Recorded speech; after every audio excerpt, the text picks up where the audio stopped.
When you purchase a new vehicle, the glass in the sides of the vehicle a lot of times are going to have tint. This particular vehicle, like a lot of vehicles, the tint is going to be all around the back side of the vehicle. But as you can see, this one has no tint on the front window. Tint does several things. It helps keep your car cooler because it mitigates the heat that builds up in the car from the sunlight.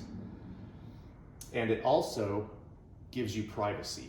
People cannot see into the car as easily as if it doesn't have tint.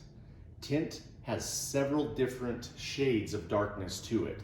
So make sure, if you would like to have tint put on your car, that you use a certified shop that is going to give you the best advice to keep the tint legal. You can actually receive a citation if the tint on your vehicle is much too dark.